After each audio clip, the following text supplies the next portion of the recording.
નમસ્કાર વિદ્યાર્થી મિત્રો, ફરી એક વખત આપણે ધોરણ 9ના સામાજિક વિજ્ઞાનના પહેલું ચેપ્ટર જે છે ભારતમાં બ્રિટિશ સત્તાનો ઉદય એના ભાગ 2માં મળ્યા છીએ. અગાઉના લેક્ચરમાં આપણે અલગ અલગ વિદેશી અલગ અલગ પ્રજાઓ જે છે એ ભારતમાં કેવી રીતે જળમાર્ગ દ્વારા આવેલી હતી તેના વિશે ચર્ચા કરી. આ ભાગમાં આપણે આ જે બ્રિટિશ પ્રજા જે છે, માત્ર આપણે બ્રિટિશ પ્રજા વિશે ચર્ચા કરશું કારણ કે તેને પોતાનું સ્વતંત્ર જે છે સ્થાપન જે છે એ ભારતમાં કરેલું હતું માટે. તો એને ભારતમાં સ્થાપના કેવી રીતના કરી અથવા તો વેપારની સાથે સાથે તે લોકોએ રાજનીતિમાં પણ શું કામ એને ઝંપલાવ્યું, તો એના માટે વાત કરીએ આપણે પ્લાસીનું યુદ્ધ. કે પ્લાસીનું યુદ્ધ જે છે એ એક પ્રકારની શરૂઆત કહી શકીએ આપણે, કે શરૂઆત થઈ ભારતમાં બ્રિટિશરોની આગેવાનીની શરૂઆત થઈ અને એમાં પણ ઈસ્ટ ઇન્ડિયા કંપની જે છે એ પોતાનું વર્ચસ્વ જે છે એ ધીમે ધીમે કરતા જમાવા લાગ્યા. તો પ્લાસીના યુદ્ધમાં એવું તો શું થયું કે જેને લીધે બ્રિટિશ કંપની જે છે એ ભારતમાં વેપારી કોઠીઓ જે છે એ વધારવા લાગી અને પોતાનું શાસન જે છે એ પણ વધારવા લાગ્યું. તો એના માટે ચર્ચા કરીએ કે પશ્ચિમ બંગાળ જે છે એ પશ્ચિમ બંગાળમાં આપણને આગળના લેક્ચરમાં ચર્ચા કરી એ પ્રમાણે અંગ્રેજોએ પશ્ચિમ બંગાળમાં જે ફોર્ટ વિલિયમ ખાતે પોતાની વેપારી કોઠી સ્થાપી હતી, ત્યાં સિરાજ ઉદ્દૌલાનું શાસન હતું. અને આ સિરાજ ઉદ્દૌલા જે છે એની પાસેથી પરવાનગી મેળવી અને વેપારી કોઠી સ્થાપી હતી. તો ત્યાં સુધી તો સિરાજ ઉદ્દૌલાને કોઈ વાંધો નહોતો, પણ આ વેપારીઓ અથવા તો આ ઈસ્ટ ઇન્ડિયા કંપનીના વ્યક્તિઓ જે છે એ આ જે વેપારી કોઠી છે એની ફરતે રક્ષણના બહાને દિવાલ બાંધવા માંડ્યા હતા. એટલે કિલ્લેબંધી પણ એ લોકો કરવા માંડ્યા હતા. એટલે સિરાજ ઉદ્દૌલાને થોડું ઘણું એવું લાગ્યું કે હવે અંગ્રેજો જે છે એ અંગ્રેજો જો પોતાનું સ્થાયી સ્થાપન પશ્ચિમ બંગાળમાં કરી નાખશે તો તે પોતાનું શાસન જે છે એ પોતાનું શાસન ગુમાવી બેસશે. માટે આપણે એમ કહી શકીએ કે તેના ઉતાવળિયા સ્વભાવને લીધે તેને આ જે દિવાલ છે અથવા તો આ જે કોઠીની ફરતે કિલ્લેબંધી કરેલી હતી, આ કિલ્લેબંધી જે છે એ તરત જ તોડી પાડી. અને થોડીક તમને એની વધારાની સ્ટોરી કહું તો કિલ્લેબંધી તોડી અને આ જે સિરાજ ઉદ્દૌલા છે એ ત્યાંના જે વ્યક્તિઓ આશરે 100થી લઈને 127 જેટલા વ્યક્તિઓને એક નાનકડી એવી કોઠીમાં પૂરી રાખ્યા. અને એક આખા દિવસ સુધી આ નાનકડી એવી કોઠીમાં પૂરી રાખતા માત્ર 27 જેટલા વ્યક્તિઓ જ આમાંથી વધ્યા હતા. એટલે કે બાકીના બધા વ્યક્તિઓ જે છે ગુમડાઈને મરી ગયા હતા. તો આવું કરવાને લીધે હવે અંગ્રેજો જે છે એ અંગ્રેજોના સમાચાર અથવા તો આ સમાચાર જે છે એ મદ્રાસ પહોંચ્યા અને ત્યાંના વ્યક્તિ રોબર્ટ ક્લાઇવ જે છે, આ રોબર્ટ ક્લાઇવે પોતાનું નાનકડું એવું સૈન્ય જે છે એ પશ્ચિમ બંગાળ મોકલ્યું. પણ આપણને ખ્યાલ જ છે કે એ સમયે પશ્ચિમ બંગાળ જે છે એની પાસે ખૂબ જ શક્તિશાળી સૈન્ય હતું. જોકે ઈસ્ટ ઇન્ડિયા કંપની પાસે પણ સૈન્ય હતું, પણ આ જે સિરાજ ઉદ્દૌલાના સૈન્ય સામે ખૂબ જ નાનું હોવાથી થોડુંક છળકપટી અથવા તો છેતરપિંડી કરી અને તેને આ યુદ્ધ છે એ જીતેલું હતું. તો આ એને છળકપટ કેવી રીતે કર્યું, તો તેને જે સિરાજ ઉદ્દૌલા છે એ સિરાજ ઉદ્દૌલાના સેનાપતિ મીર જાફર, એના બે સેનાપતિ મીર જાફર અને શેઠ અમીચંદ અને મીર જાફરને પોતાની તરફ કરી લીધા. અને આપણને ખ્યાલ જ છે કે જ્યારે યુદ્ધ થતું હોય એમાં કોઈ વ્યક્તિ જો દગો દે તો શું થાય, તો આપેલા શાસક અથવા તો જે શાસક હોય એ શાસકની હારવાની શક્યતા છે એ ખૂબ જ વધી જાય. તો આમાં પણ એવું જ થયું. મીર જાફર અને શેઠ અમીચંદ જે છે એણે દગો કર્યો અને આ રીતે સિરાજ ઉદ્દૌલા જે છે એ સિરાજ ઉદ્દૌલાની હાર થઈ. અને તેની હાર થતાં અંગ્રેજો જે છે એ અંગ્રેજોને હવે એવું લાગવા માંડ્યું કે હવે આપણને કોઈ હરાવી શકે નહીં. એટલે એણે પોતાનું સ્વતંત્ર સ્થાપન જે છે, એટલે કે ઈસ્ટ ઇન્ડિયા કંપનીનું સ્વતંત્ર સ્થાપન છે એ સ્થાપન થવાની શરૂઆત થઈ. અને એની આવક જે છે એ આવકમાં વધારો થયો. કેવી રીતે વધારો થયો, તો એના માટે ચર્ચા કરીએ આપણે કે અહીંયા પહેલા આપણે આ યુદ્ધ જે છે એના વિશે થોડી ડિટેલ લઈ લઈએ. તો તો 23મી જૂન આ યુદ્ધ જે છે એ 23મી જૂન 1997ના રોજ લડાયું હતું અને આ પ્લાસીના યુદ્ધમાં દ્વારા ભારતમાં ઈસ્ટ ઇન્ડિયા કંપની જે છે એનો પાયો નખાયો. આમ તો ઈસ્ટ ઇન્ડિયા કંપની પહેલા વેપાર તો કરતી જ હતી, પણ અહીંયા શું લખેલું છે, સત્તાનો પાયો જે છે એ આ યુદ્ધ દ્વારા નખાયો. તો એને લીધે એની આવકમાં વધારો પણ થતો. કેવી રીતે વધારો થતો? તો આ જે સિરાજ ઉદ્દૌલા છે એ સિરાજ ઉદ્દૌલા હાર્યો પછી શું થયું, તો પછી તેને શાસક તરીકે મીર જાફરને બેસાડ્યો. એટલે કે પશ્ચિમ બંગાળના શાસક તરીકે મીર જાફરને બેસાડ્યો. અને એને લીધે શું થયું, તો કે મીર જાફરને આગળ હું એમ કહું કે તમને કોઈને રાજા બનાવી દે કોઈ પ્રદેશના, તો તમે શું કરશો, એ વ્યક્તિને સારું એવું માનપાન આપશો. તો તેવું જ મીર જાફરે કર્યું. એને શાસક બનાવી દીધો. તો તેને ખૂબ જ પુષ્કળ ધન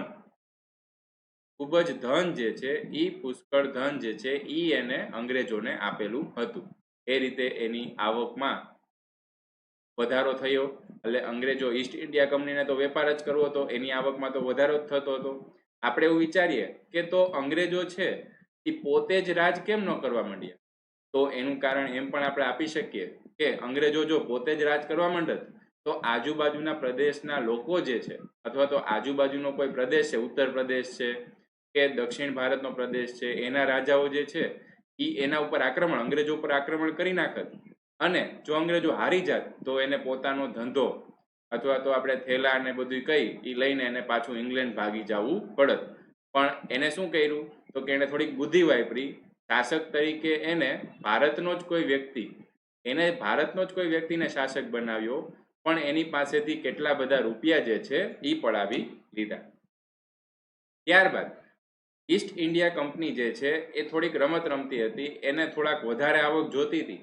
તો એને શું કર્યું કે મીર જાફરનો જે એક જમાઈ છે મીર કાસિમ, એ મીર કાસિમને એને બંગાળાનો નવાબ બનાવી દીધો. એટલે શું થયું, તો મીર કાસિમને પાછો નવાબ બનાવી દે તો મીર કાસિમ પણ ખુશ થઈ જાય અને એ પણ તિજોરીમાંથી ધન જે છે એ અંગ્રેજોને આપી દે. તો આવી રીતે આપણે એક સ્ટોરીની જેમ જ આખું બક્સરનું યુદ્ધ અને પ્લાસીનું યુદ્ધ યાદ રાખવાનું છે.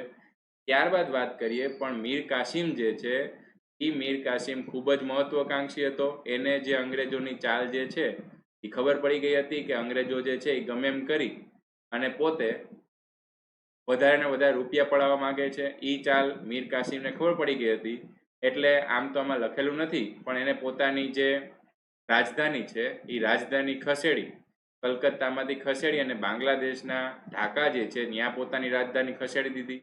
આપણે યાદ રાખવાનું નથી, ખાલી આપણે જાણકારી માટે.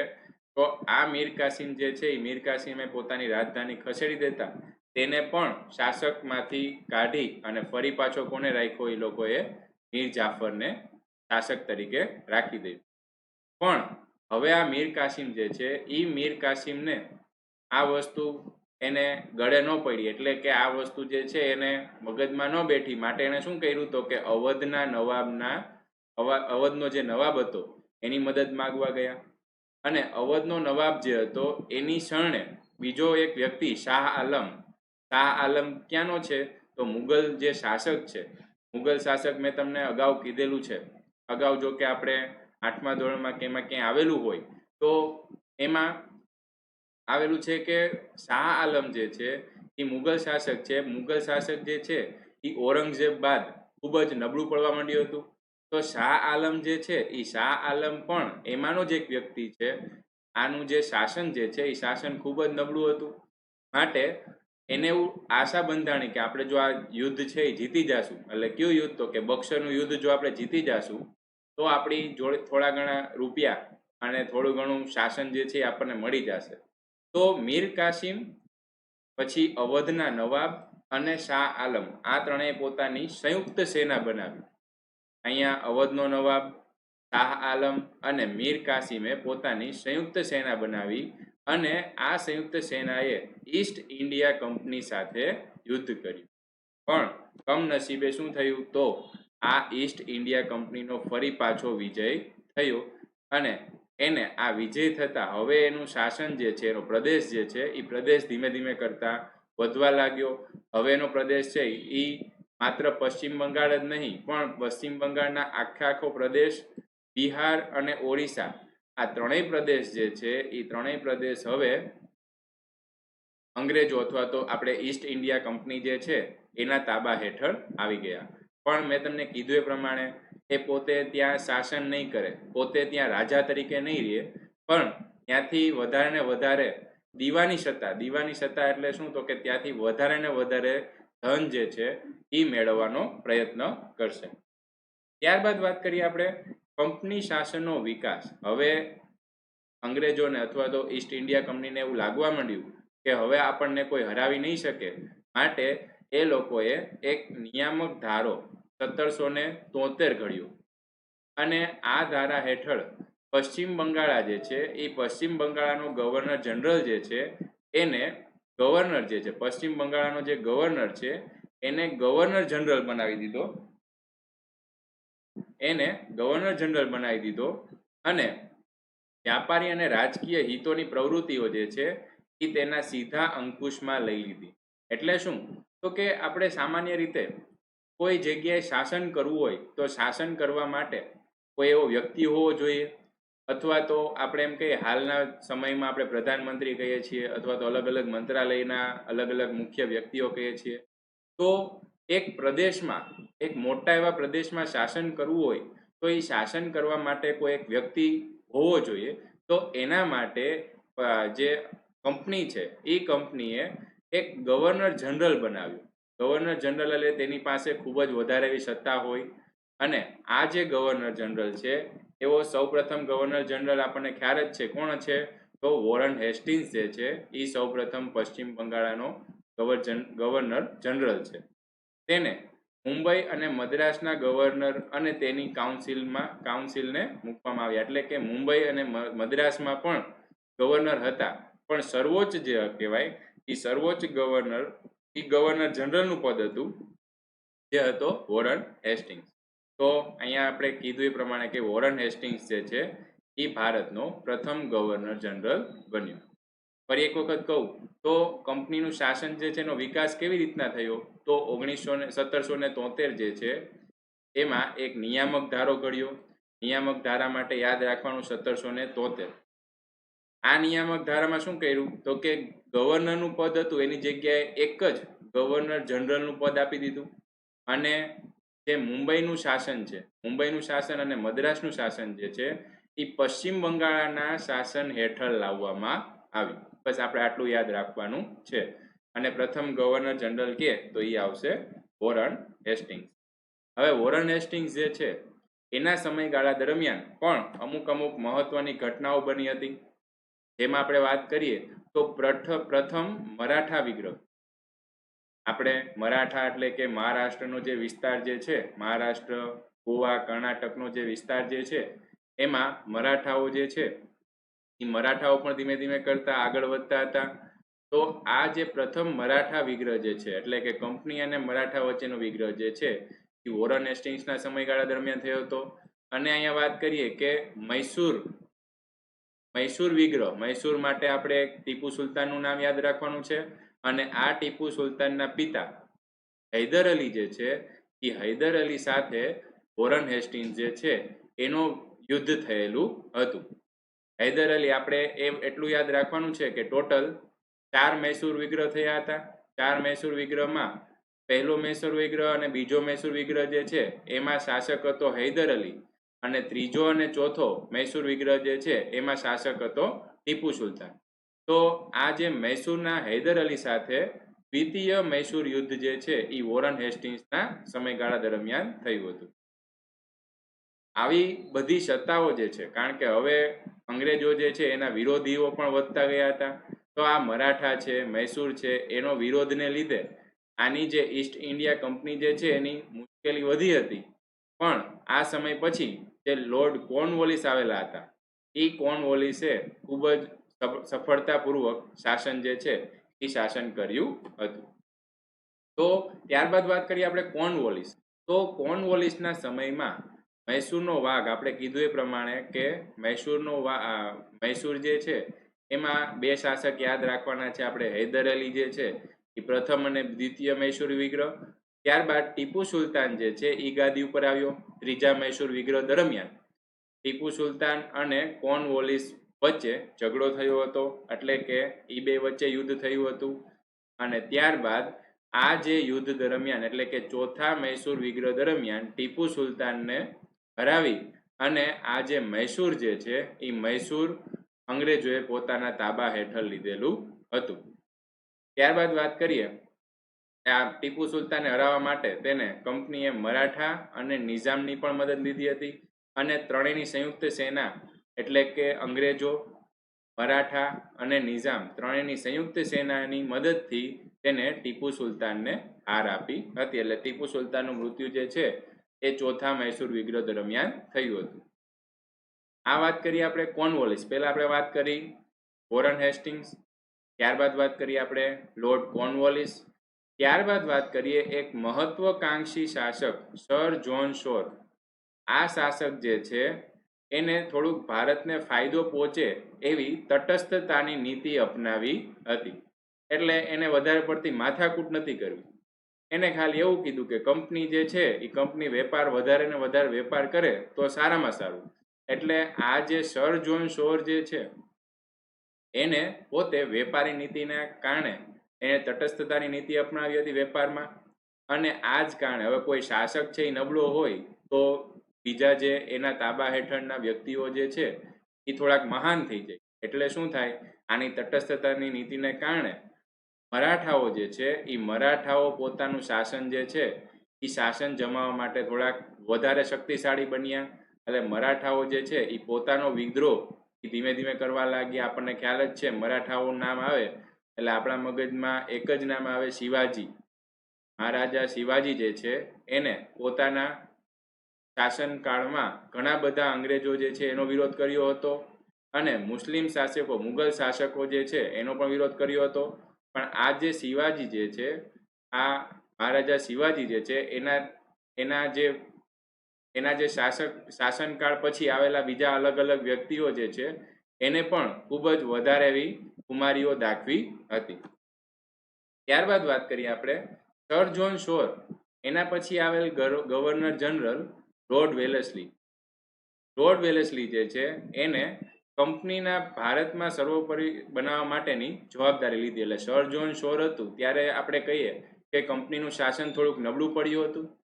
ત્યારબાદની વાત કરીએ તો લોર્ડ વેલેસ્લી આવ્યો. આ લોર્ડ વેલેસ્લી માટે તમને એની એક સહાયકારી નીતિ જો ક્યારેક ને ક્યારેક સાંભળેલી હોય તો ઠીક છે, બાકી આપણે આ ચેપ્ટરમાં તેની સહાયકારી જે નીતિ છે આ સહાયકારી નીતિ વિશે આપણે ડિટેલમાં ભણવાનું આવે છે. તો આ જે લોર્ડ વેલેસ્લી છે એને પોતાની સત્તા સ્થાપવાનો પ્રયત્ન કર્યો અથવા તો કંપનીની સત્તા સ્થાપવાનો પ્રયત્ન કર્યો અને આ માટે તેને સહાયકારી યોજના દાખલ કરી.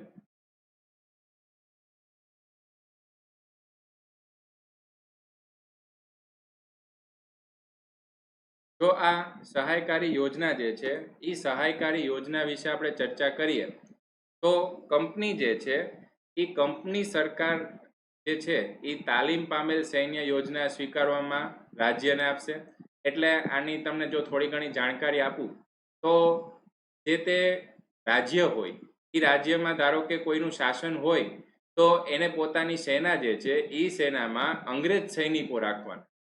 એટલે અંગ્રેજ સૈનિકો રાખશે તો ખરેખર થાશે શું, તો સામાન્ય રીતે ભારતના જે ભારતીય સૈનિકો અથવા તો આપણે કોઈ એક રજવાડું હોય તો એ રજવાડામાં પોતાના જે સૈનિકો હોય એ સૈનિકોને બહાર કાઢી મૂકે અને અંગ્રેજ સૈનિકોને રાખે તો ખરેખર થાશે શું, તો ખરેખર બેરોજગારી એટલે કે સૈનિકો જે છે એને પોતાનું જે વળતર મળતું હોય, ખાવા પીવા માટેની અલગ અલગ વસ્તુ મળતી હોય, ધાન્ય મળતું હોય, એ બધું ખરેખર મળતું એને બંધ થઈ જાય.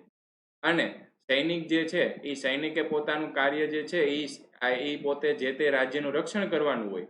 ના રક્ષણ કરવાથી એને થોડું ઘણું વળતર મળે તો એ બધું આવતું બંધ થઈ ગયું. ખરેખર આવા વ્યક્તિઓ જે છે એ આવા વ્યક્તિઓને પિંડારીઓ તરીકે ઓળખાય છે. અને આ પિંડારીઓ એટલે કોણ, તો તમારે એના માટે જો કોઈ પિક્ચર જોયેલું હોય તો વીર પિક્ચર જે છે સલમાન ખાનનું, આ વીર પિક્ચરમાં પિંડારીઓ વિશે બહુ જ બધી જાણકારી આપેલી છે કે પિંડારીઓ ખરેખર છે કોણ. આપણે કીધું એ પ્રમાણે કે આ જે લોર્ડ વેલેસ્લી જે છે એ લોર્ડ વેલેસ્લીની સહાયકારી નીતિ હતી. આ સહાયકારી નીતિમાં એણે શું કીધું કે તમારે પોતાના સૈન્યમાં અંગ્રેજ સૈનિકો રાખવાના. એટલે અંગ્રેજ સૈનિકો રાખવાથી શું થશે, તો અંગ્રેજો જે છે એના વ્યક્તિઓ જે છે એ પણ સચવાઈ જશે અને તેને ખોરાક જે છે એ ખોરાક પણ જે તે રાજ્યનો શાસક હોય એ શાસકે પૂરો પાડવાનો.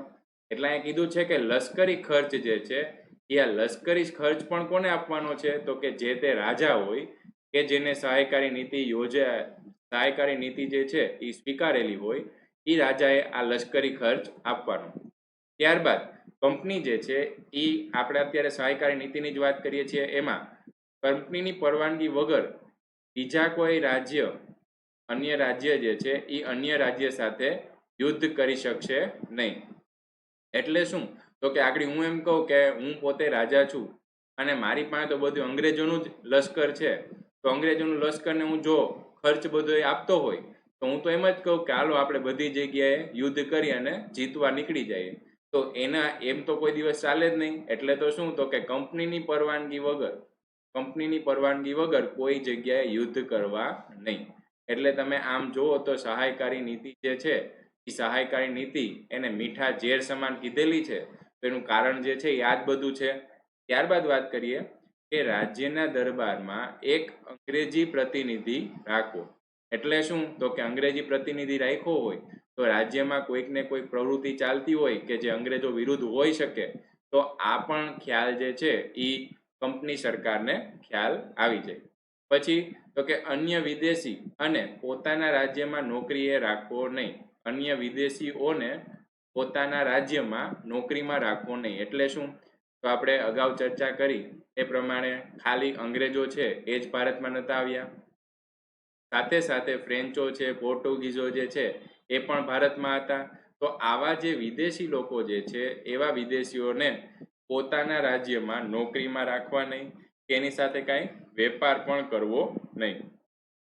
આ યોજના જે છે, આ યોજના મેં તમને કીધું એ પ્રમાણે પણ સ્વીકારેલી હતી કોને કોને, તો નિઝામે. આમાં જે સ્વીકારેલી હતી એ નિઝામ, પછી મૈસૂર, પછી અવધ, ગાયકવાડ, સિંધિયા, હોલકર, આ બધા એવા રાજાઓ છે, આ બધા એવા પ્રદેશના રાજાઓ છે કે જેણે આવી જે સહાયકારી નીતિ જે છે એ સહાયકારી નીતિ પોતે સ્વીકારેલી હતી. એટલે પોતે પોતાની સેનામાં અંગ્રેજ સૈન્ય રાખતા હતા અને એને લીધે શું થતું હતું, તો કે પિંડારીઓ જે છે એ પિંડારીઓનો જન્મ થતો હતો. પિંડારીઓ એટલે શું, તો કે પોતાના જ રાજાના પ્રદેશના વ્યક્તિઓ હોય પણ એ લોકોને આવી રીતના નોકરીમાંથી કાઢેલા હોય એટલે એ શું કરે, તો કે પોતાના જ રાજ્ય સામે વિદ્રોહ કરે એવા વ્યક્તિઓ. તો અહીંયા વાત કરીએ કે આ જે યોજના હતી કેવી હતી, મીઠા ઝેર સમાન હતી. આ યોજનાઓનો અમલ કરી લઈને ઘણા પ્રદેશો ઈસ્ટ ઇન્ડિયા કંપનીમાં જોડાઈ ગયા હતા. આપણે હમણાં જે લિસ્ટ આપેલું હતું એ લિસ્ટ પ્રમાણે આ બધાના જે રાજાઓ જે છે, એટલે કે મૈસૂરના રાજા, અવધના રાજા, ગાયકવાડના રાજા, આ બધા પ્રદેશના રાજાઓ જે છે એ રાજાઓ આ જે કંપની જે છે એ કંપની સાથે જોડાઈ ગયા હતા.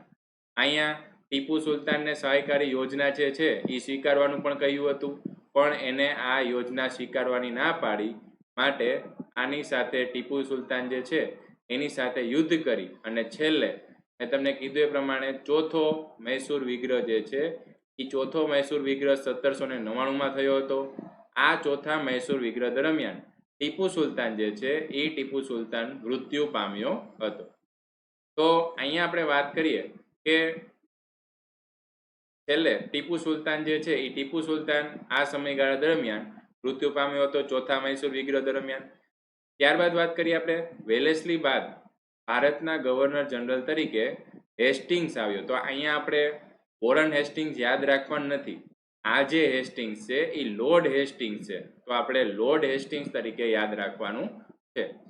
આ હેસ્ટિંગ્સના સમયગાળા દરમિયાન શું થયું, તો નેપાળ સાથે હેસ્ટિંગ્સે નેપાળ સાથે યુદ્ધ કરી અને ગુરખાઓને લશ્કરમાં સામેલ કર્યા. ગુરખાઓ વિશે તમે ક્યાંક ને ક્યાંક સાંભળેલું હશે કે સૌથી વધારે એવા ખતરનાક એવા વ્યક્તિઓ કે જેને પાસે ખૂબ જ સાહસનો ભંડાર રહેલો છે એવા ગુરખાઓ, એટલે હાલના સમયમાં પણ અંગ્રેજો ઇંગ્લેન્ડ દ્વારા પોતાની સેનામાં આવા ગુરખાઓને ભરતી કરવામાં આવે છે. તો આવા ગુરખાઓ જે છે એને પોતાના લશ્કરમાં ભરતી કર્યા. અને મેં તમને કીધું એ પ્રમાણે પિંડારીઓ, હવે તમને ખ્યાલ આવી ગયો હશે કોણ છે પિંડારીઓ. તો પોતાના જ રાજ્યમાં રહેલા સૈનિકો એ પિંડારીઓ છે.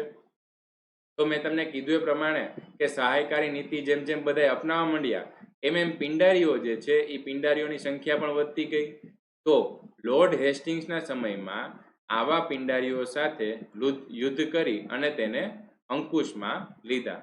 અને અંતે જો વાત કરીએ આપણે કે ત્રીજા મરાઠા વિગ્રહ, લોર્ડ હેસ્ટિંગ્સના સમયગાળા દરમિયાન ત્રીજા મરાઠા વિગ્રહ થયો.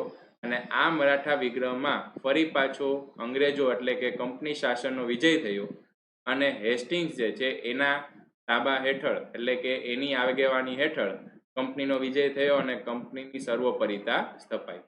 તો આ વાત કરીએ આપણે અલગ અલગ જે ગવર્નર જનરલ છે, અલગ અલગ ગવર્નર જનરલ ભારતમાં એને કેવી રીતના શાસન કર્યું, કંપનીનું શાસન જે છે એ કેવી રીતના જાળવી રાખ્યું અને એને લીધે ભારતમાં ધીમે ધીમે કરતા હવે અંગ્રેજો છે એ અંગ્રેજો પોતે શક્તિશાળી જે છે એ થતા જતા હતા. તો આ વાત કરીએ આપણે અંગ્રેજોનું ભારતમાં કેવી રીતના શાસન વધતું ગયું એ આગળના ભાગમાં આપણે પહેલું ચેપ્ટર જે છે એ પહેલા ચેપ્ટરની અલગ બીજી વાતો જે છે એ કરશું. આભાર.